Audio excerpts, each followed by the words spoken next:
नमस्ते, आपका स्वागत है न्यूज फ्लैश इंडिया में।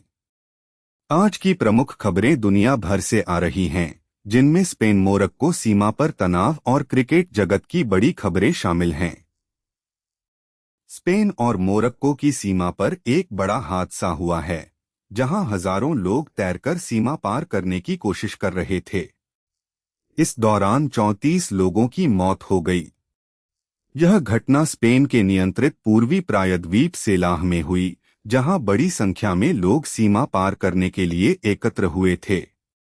स्थानीय अधिकारियों के अनुसार लोगों ने सीमा पार करने के लिए तैरने का रास्ता चुना, जिसमें कई लोगों की जान गई।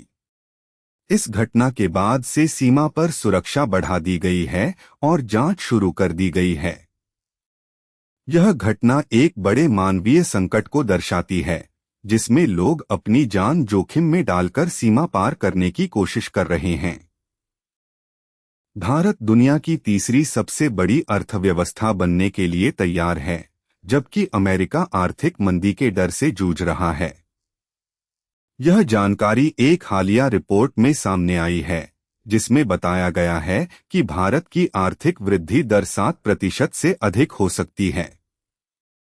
अमेरिकी अर्थव्यवस्था में मंदी की स्थिति के बावजूद भारत की आर्थिक स्थिति मजबूत बनी हुई है। विशेषज्ञों का मानना है कि भारत की आर्थिक वृद्धि दर आने वाले वर्षों में और भी बढ़ सकती है, जिससे यह दुनिया की तीसरी सबसे बड़ी अर्थव्यवस्था बन जाएगा। यह एक महत्वपूर्ण विकास है और इसके परिणामस्वरूप भारत को विश्व अर्थव्यवस्था में एक प्रमुख भूमिका निभाने का अवसर मिलेगा। स्पेन के शहर स्यूटा में पिछले 24 घंटों में लगभग 60,000 प्रवासी पहुंचे हैं, जो शहर की कुल आबादी का 70% से अधिक है। स्यूटा की आबादी लगभग 83,600 है और इतनी बड़ी संख्या में प्रवासियों के आने से शहर के संसाधनों पर दबाव बढ़ गया है। यह जानकारी स्यूटा के नेता ने दी है, जो इस स्थिति से निपटने के लिए स्पेन सरकार से मदद की अपील कर रहे हैं। इस घटना ने अंतर्राष्ट्रीय स्तर पर चिंता बढ़ा दी है और प्रवासी संकट को लेकर नए सवाल खड़े कर दिए हैं। स्यूटा की स्थिति पर नजर रखने वाले अधिकारी इस स्थिति को नियंत्रित करने के लिए काम कर रहे हैं।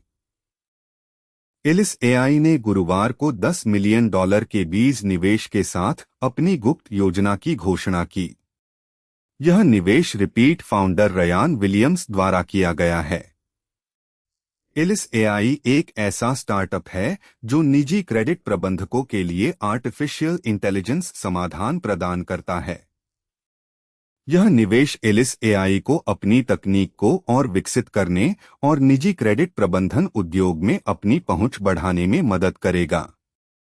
रिपीट फाउंडर रयान विलियम्स का यह कदम निजी क्रेडिट प्रबंधन में आर्टिफिशियल इंटेलिजेंस के उपयोग को बढ़ावा देने के लिए एक महत्वपूर्ण कदम है। यह निवेश एलिस एआई को अपने लक्ष्यों को प्राप्त करने में मदद करेगा और निजी क्रेडिट प्रबंधन उद्योग में एक नए युग की शुरुआत करेगा। यह था आज का news flash India daily digest.